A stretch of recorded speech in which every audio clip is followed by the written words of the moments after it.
जय हिंद दोस्तों। हम लोग घटना चक्र में मॉडर्न हिस्ट्री का PYQ कर रहे हैं, जिसमें आज का टॉपिक है गवर्नर जनरल का। ये दूसरा टॉपिक है। हम लोग चैप्टर वाइज घटना चक्र का प्रीवियस ईयर में सबसे पहले मॉडर्न हिस्ट्री को कवर कर रहे हैं। अगर आपको किसी दूसरे सब्जेक्ट का घटना चक्र का चैप्टर वाइज PYQ चाहिए तो आप कमेंट बॉक्स में बताइएगा।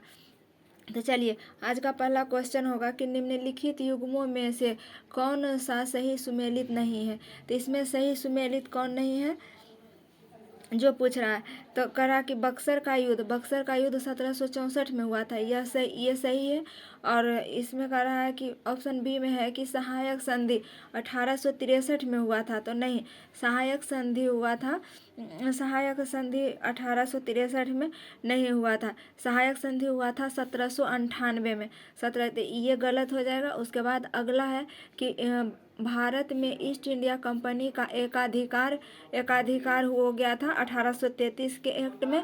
और उसके बाद है ब्रिटिश नागरिकों एवं कंपनियों के लिए भारत में व्यापार का खोला था खजाना कब? 1813 के एक्ट में। तो इसमें ये तीनों सही है, ऑप्शन बी गलत है। इसका आंसर हो जाएगा बी। उसके बाद आगे है कि उस समय जब नेपोलियन की शक्ति के सामने यूरोप में साम्राज्य धराशायी हो रहे थे, नीचे लिखे गवर्नर जनरलों में से किस एक ने भारत में ब्रिटिश पताका फहराए रखी? तो ये आंसर हो जाएगा वेलेस्ली। इसका आंसर हो जाएगा लॉर्ड वेलेस्ली। उसके बाद अगला प्रश्न है कि आंग्ल नेपाल युद्ध किसके शासनकाल में हुआ था? तो आंग्ल नेपाल युद्ध हुआ था लॉर्ड हेस्टिंग्स के शासनकाल में। कब हुआ था? लॉर्ड हेस्टिंग्स के शासनकाल में। और 1814 से 1816 के बीच में हुआ था आंग्ल नेपाल युद्ध। उसके बाद अगला प्रश्न है कि सुगौली की संधि हुई थी। तो सुगौली की संधि हुई थी 1815 में। सुगौली की संधि कब हुई थी? 1815 में। उसके बाद अगला प्रश्न है कि निम्नलिखित में से कौन सा युग्म सुमेलित नहीं है? तो हेक्टर मुनरो के नेतृत्व में बक्सर का युद्ध हुआ था। तो ये सही है। उसके बाद हेक्टर मुनरो के नेतृत्व में ही बक्सर का युद्ध हुआ था 1764 में। और उसके बाद लॉर्ड हेस्टिंग्स के नेतृत्व में ही हुआ था आंग्ल नेपाल युद्ध। वो तो अभी भी पढ़ चुके हैं। यहाँ पे दिया हुआ वो यही क्वेश्चन है यहाँ कि आंग्ल नेपाल युद्ध में किसके शासनकाल में हुआ था? तो हेस्टिंग्स के शासनकाल में। वही यहाँ मिलान करने के लिए दिया हुआ है कि लॉर्ड हेस्टिंग्स के युद्ध हुआ था आंग्ल नेपाल युद्ध। लॉर्ड हेस्टिंग्स के समय में हुआ था आंग्ल नेपाल युद्ध। उसके बाद है कि लॉर्ड वेलेस्ली के समय में हुआ था चतुर्थ आंग्ल मैसूर युद्ध। और कॉर्नवालिस के टाइम में हुआ था तृतीय आंग्ल मैसूर युद्ध। तो ये गलत है। ये क्या दिया हुआ है? ये गलत दिया हुआ है। कॉर्नवालिस के टाइम में तृतीय आंग्ल मराठा युद्ध नहीं हुआ था। तो ये हो जाएगा गलत। तृतीय आंग्ल मराठा युद्ध तो इसका आंसर गलत हो जाएगा। ये ऑप्शन डी इसमें गलत है। उसके बाद आगे है कि तृतीय आंग्ल मराठा युद्ध संबंधित है। तृतीय आंग्ल मराठा युद्ध किससे संबंधित है? लॉर्ड हेस्टिंग्स से। तृतीय आंग्ल मराठा युद्ध किससे संबंधित है? लॉर्ड हेस्टिंग्स से। उसके बाद अगला प्रश्न है कि सर टॉमस मुनरो किन वर्षों में मद्रास का गवर्नर है? किन वर्ष मद्रास के गवर्नर रहे थे? तो 1820 से 1827 के बीच। उसके बाद अगला प्रश्न है कि तथाकथित कुशासन के आधार पर किस गवर्नर जनरल ने मैसूर राज्य के प्रशासन को ले लिया था? तो इसका आंसर हो जाएगा लॉर्ड विलियम बेटिक ने। उसके बाद अगला प्रश्न है कि निम्नलिखित बंगाल के गवर्नर जनरल में से कौन एक तृतीय आंग्ल मैसूर युद्ध से संबंध है? तो इसका आंसर हो जाएगा लॉर्ड कॉर्नवालिस। तृतीय आंग्ल मैसूर युद्ध से कौन संबंधित है? कॉर्नवालिस। उसके बाद अगला प्रश्न है कि ठगों के दमन के लिए निम्नलिखित में से कौन संबंध था? तो ठगों के दमन किसने किया था? कैप्टन सलीमैन ने। इसका आंसर हो जाएगा कैप्टन सलीमैन ने। उसके बाद अगला प्रश्न है कि ठगों का उन्मूलन किसके नेतृत्व में हुआ था? ठगों का उन्मूलन किसके नेतृत्व में हुआ था? तो आंसर हो जाएगा लॉर्ड मिंटो। लॉर्ड मिंटो के समय में ठगों का उन्मूलन हुआ था। उसके बाद अगला प्रश्न है कि निम्नलिखित में से कौन से सामाजिक सुधार विलियम बेटिक ने प्रारंभ किए? तो सती प्रथा भी विलियम बेटिक किए थे 1829 में। दास प्रथा के भी उन्मूलन उन्हीं के द्वारा किया गया था।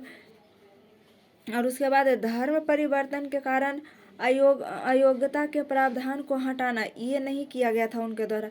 और ये है ठगों के संगठित गिरोह का दमन। तो ठगों का दमन और दास प्रथा के उन्मूलन और सती प्रथा के उन्मूलन, ये तीनों किया गया था विलियम बेटिक के द्वारा किया गया था। तो इसका आंसर हो जाएगा ऑप्शन सी। उसके बाद अगला प्रश्न है कि निम्नलिखित में से सती प्रथा पर पाबंदी किसने लगाई थी? तो आंसर हो जाएगा विलियम बेटिक। उसके बाद अगला है कि सती को गैर कानूनी किसने घोषित किया था? तो वही आंसर हो जाएगा विलियम बेटिक। उसके बाद है विलियम बेटिक के द्वारा सती प्रथा किस वर्ष समाप्त की गई थी? तो आंसर हो जाएगा 1829। उसके बाद आगे है कि हिल असेंबली प्लान किसके द्वारा आदिवासी उन्नति के लिए किया गया था? तो आंसर हो जाएगा क्लीवलैंड के द्वारा। उसके बाद अगला प्रश्न है कि इनमें से किस वर्ष बंगाल के दासों के निर्यात को रोक दिया गया? तो आंसर हो जाएगा 1789। उसके बाद अगला है कि लॉर्ड वेलेस्ली द्वारा अवध का अंग्रेजी राज्य में विलय निम्न में से किस रीति से हुआ था? तो आंसर हो जाएगा कुप्रशासन के कारण। ये डलहौजी के द्वारा अवध को हड़पा गया था कुशासन के आरोप में, वही कह रहा है क्वेश्चन। उसके बाद आगे है कि बगहात रियासत का ब्रिटिश में विलय कब हुआ था? तो बगहात रियासत का ब्रिटिश में विलय हुआ था 1850 में। उसके बाद आगे है कि निम्नलिखित में से अच्छा ये है निम्न में किस देशी रियासत को अंग्रेजों ने अपने क्षेत्र में नहीं मिलाया था? तो इसका आंसर हो जाएगा ग्वालियर को। सिंध को भी मिलाया था, अवध को कुशासन के आरोप में मिलाया था, सतारा को सबसे पहले मिलाया था, उसके बाद सिंध को भी मिलाया था। उसके बाद अगला प्रश्न है कि ब्रिटिश साम्राज्य में अवध का विलय हुआ था। तो ब्रिटिश साम्राज्य में अवध को विलय किया गया था 1856 ईस्वी में। उसके बाद अगला प्रश्न है कि विलय के सिद्धांत के तहत निम्नलिखित राज्यों के विलय पर विचार कीजिए और उन्हें कालानुक्रम व्यवस्थित कीजिए। इसको क्रम में सजाने के लिए कह रहा है। तो इसका हो जाएगा पहला ऑप्शन, इसका आंसर हो जाएगा सी। सबसे पहले सतारा को हड़पा गया था 1848 में। उसके बाद बगहात को हड़पा गया था 1850 में। उसके बाद उदयपुर को हड़पा गया था 1852 में, और उसके बाद झांसी को हड़पा गया था 1854 में। तो इसका कालानुक्रम क्या हो जाएगा? इसका ऑप्शन सी हो जाएगा। उसके बाद है कि अधोलिखित युग में से कौन सुमेलित है? तो इसमें कौन सुमेलित है? ऑप्शन सी सुमेलित है। 1856 में अवध को विलय किया गया था। उसके बाद अगला प्रश्न है कि निम्नलिखित में से किसने विलय की नीति नियोजन एवं क्रियान्वित की? किसने क्रियान्वित की थी? डलहौजी ने। इसका आंसर हो जाएगा डलहौजी। उसके बाद अगला प्रश्न है कि ब्रिटिश द्वारा कुशासन का बहाना लेकर निम्नलिखित प्रांतों में से किस एक का शासक हटा दिया था? तो इसका आंसर हो जाएगा अवध। उसके बाद अगला प्रश्न है कि भारत में ब्रिटिश शासन के दौरान निम्नलिखित राजसी राज्यों के विलय के क्रम पर विचार कीजिए। उसके बाद तो इसका ऑप्शन सी हो जाएगा। सबसे पहले सतारा को हड़पा गया था, उसके बाद संभलपुर को हड़पा गया था, उसके बाद झांसी को। वही क्वेश्चन पूछ रहा है। उसके बाद है कि डलहौजी के विलय नीति का प्रथम शिकार निम्नलिखित में से कौन हुआ था? तो वही हो जाएगा सतारा को हड़पा गया था सबसे पहले 1848 में।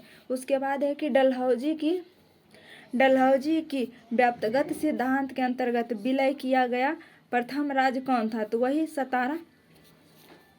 उसके बाद हो जाएगा जेम्स एंड्रूज रैमजे भारत के किस गवर्नर जनरल का वास्तविक नाम था? क्या है क्वेश्चन है कि जेम्स एंड्रूज रैमजे भारत के किस गवर्नर जनरल का वास्तविक नाम था? तो डलहौजी का ही नाम था एंड्रूज रैमजे। उसके बाद अगला प्रश्न